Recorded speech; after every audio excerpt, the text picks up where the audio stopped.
Bueno, entonces vamos a concluir que no es posible, no es factible usar el criterio de la segunda derivada porque no tengo los puntos críticos, porque el criterio de la segunda derivada me pide que yo reemplace en la x, donde tengo en la segunda derivada, ¿verdad? En la x reemplace aquellos puntos donde anulaba la primera derivada o donde no existía. Y como no existe esos puntos, ¿qué voy a reemplazar?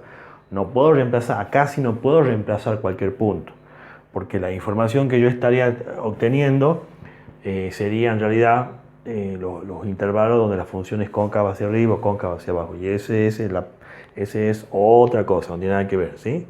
Entonces no puedo usar el criterio de la segunda derivada porque simplemente no tengo valores donde la derivada se anule o exista. Entonces no es posible usar el criterio de la segunda derivada. En este caso, para este ejemplo, no es posible. Bueno, vamos a pasar al punto E, que pide los intervalos de las funciones creciente y decreciente. Bueno, ese es el apartado D. Y también, por supuesto, ahí agregado punto de inflexión. ¿Sí? Bueno, borramos esto. Lo que vamos a hacer ahora es lo que hemos estudiado, ¿sí? Lo que hemos estudiado en esta clase. El intervalo de concavidad, el punto de inflexión. ¿Cómo se hacía eso? Todo se hace con la segunda derivada. Derivo la función, ya la tenía derivada, no la había borrado. 6 menos 2. Esa es la segunda derivada. ¿Sí? ¿Se acuerdan cómo se hace esto, no? Se hace lo mismo, es como hacer el procedimiento, es como el procedimiento que hacemos con el criterio de la primera derivada, ¿sí? De que es igual a 0, que se arman intervalos, todo lo mismo. Pero yo arranco, mi base es con la segunda derivada, desde ahí arranco. Antes lo hacíamos con la primera derivada, ahora hacemos con la segunda. O sea, a la segunda derivada la voy a igualar a 0, o sea, hallaría lo que serían los puntos críticos. Pero acá esto no se llaman puntos críticos porque no es la primera derivada, es la segunda derivada. Entonces vemos dónde la derivada donde se anula, o si es que existe, o mejor dicho, donde no existe la segunda derivada. En este caso no va a haber, este paso lo vamos a omitir. Porque no hay x en el denominador, porque no tengo una expresión fraccionaria. ¿Sí? Entonces esos puntos, a ver, vamos a resolver esta ecuación y ahí vamos a encontrar los puntos donde la derivada se anula. Podemos simplificar, esto es un tercio, y ahí está. X es igual a un tercio. Bien, ese es el punto. Esto es un posible punto crítico. Todavía no sabemos si lo va a hacer. Todo va a depender si cambia o no el sentido de el signo de la segunda derivada, ¿sí? Bueno, entonces, ¿qué hacíamos después? Buscamos estos puntos, que es donde la derivada se anula, y armamos intervalos. Hacen, si quieren, una tablita, si quieren, arman una tablita, así. Y hacen, por ejemplo, de menos infinito, ¿sí? De menos infinito, ¿hasta dónde sería? Hasta un tercio. Un tercio es 0,333 más o menos, ¿no? Como para que tengan una idea. Tomen la calculadora, dividan 1 dividido por 3 y van a ver que le da 0,3 más o menos. Por acá, ponele. Por ahí debe ser 1,3. Entonces sería un intervalo así. De menos infinito a un tercio sería. El intervalo quedaría conformado de menos infinito a un tercio, luego de un tercio a infinito, ¿sí? De un tercio hasta infinito. Ahí está. Y con eso le vamos a dar valores. ¿sí? Valores que estén contenidos en este intervalo, ¿verdad? Acá me guío más fácilmente mirando acá, me veo que un valor conveniente es el 0. Siempre que sean valores enteros en lo posible, y que sean enteros en lo posible, simplemente para, digamos, facilitar un poco la tarea, ¿no? Y veamos, vamos a reemplazar ese valor en la segunda derivada.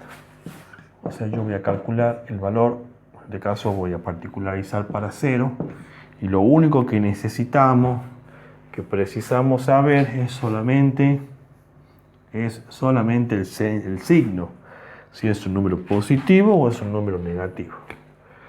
Entonces, si yo reemplazo un tercio, 0, perdón, esto me da 0 menos 2 menos 2. Es un número negativo, es menor que 0. Si quieren poner igual a menos 2, menor que 0, como quieran. ¿Sí? Entonces, menor que 2. Bien, y ahora vamos con... pongamos la conclusión ahí. Por las definiciones, por las teorías, por los teoremas, por lo que hemos estudiado anteriormente, cuando en un intervalo la segunda derivada es menor que 0, ¿qué conclusión llegamos? ¿Qué pasa con la función esta? F, ¿cómo es? Es cóncava hacia, como es menor que 0, hacia abajo.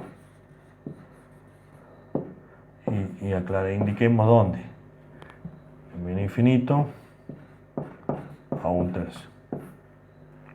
Bueno, lo mismo vamos a hacer con este intervalo. Voy a copiar un poquito más abajo. Entonces de un tercio a infinito.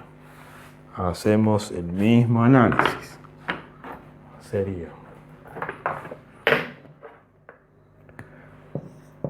¿qué valor vamos a reemplazar acá? Un valor que esté comprendido en este intervalo. Bueno, si acá hay 1, no nos compliquemos la vida, ¿ves? Le podemos dar, como tiene que ser mayor que un tercio, le podemos dar 1. Chao, le demos 1, no nos compliquemos. Un número ahí cercano, 1, puede ser 2 también, 1. Veamos qué signo tiene la segunda derivada ahí. Reemplazamos el 1 en la segunda derivada para ver qué valor nos arroja. Vamos con el 1.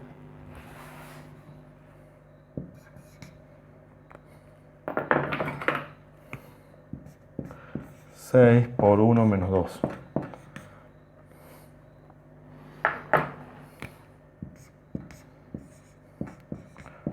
No da un número positivo. Nos da mayor que 0. Nos da un número mayor que 0, positivo. ¿Cuál es la conclusión? Si la segunda derivada en un intervalo es mayor que 0, positiva, ¿cuál es la conclusión?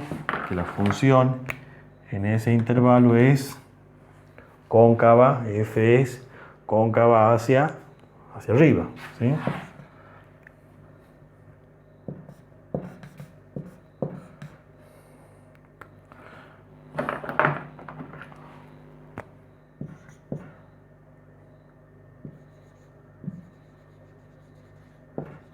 Cóncava hacia arriba.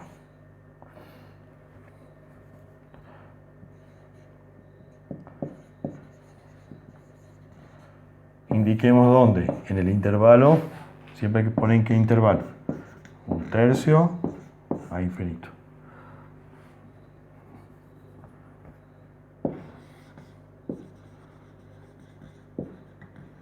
Listo.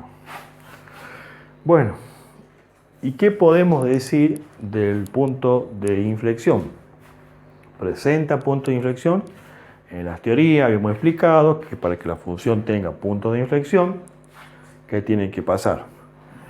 La segunda derivada tiene que cambiar de signo. Cuando vamos a hacer este análisis para determinar los puntos, los intervalos, donde la función es cóncava hacia arriba y cóncava hacia abajo, veo si cambia el sentido. ¿Ha cambiado? En este intervalo la función es la cóncava hacia abajo. O sea, es como decir que si es cóncava hacia abajo, es como decir que se curva así, hacia abajo. Y después, desde el valor 0, fíjese, desde el valor 1/3, la función ya, en este intervalo de 1/3 en adelante, la función ya es cóncava hacia arriba. O sea, en este punto, la función se curva hacia arriba. Desde ese punto, la función se curva hacia arriba. ¿Sí?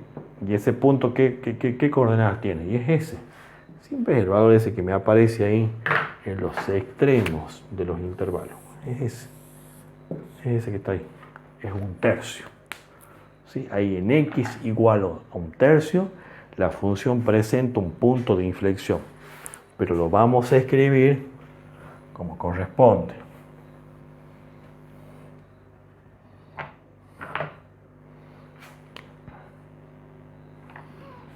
Borro esto.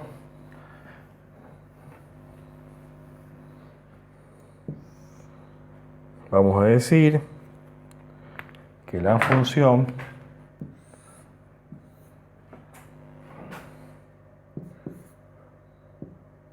el punto 1/3 f de 1/3, ¿verdad?, es punto de inflexión.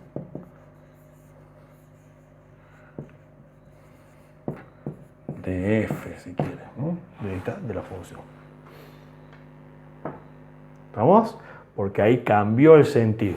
Si esto me daba menor que 0 acá, y abajo también me daba menor que 0 la segunda derivada, al no cambiar, quiere decir que no presenta punto de inflexión. Entonces, así lo van a justificar ustedes. F no presenta, no posee punto de inflexión. ¿Sí? Para que tenga puntos de inflexión tiene que pasar que estos, acá tiene que cambiar el signo. De negativo pasar a positivo o viceversa, de positivo a negativo. Si hubiera armado un tercer intervalo, también lo analizo, puede presentar más de 2 puntos de inflexión, no hace falta que tenga uno. ¿Sí? Bueno, y ahí estaría el ejercicio concluido. Entonces es un ejercicio completo que así suelen ser los ejercicios que se toman en los parciales. Se le pide el dominio, las intersecciones con los ejes, eje X, el eje Y, y bueno, y después lo que hemos estudiado en estas unidades, que son los intervalos de crecimiento, extremo relativo, intervalo de concavidad, punto de inflexión. ¿Sí? Así sería, digamos, el ejercicio completo. ¿Sí? Es como un análisis que uno hace de la función. ¿Sí? Eso van a tener que ejercitarse mucho porque son ejercicios típicos, son muy comunes, muy frecuentes que se tomen un ejercicio de este estilo, de este tipo en los parciales.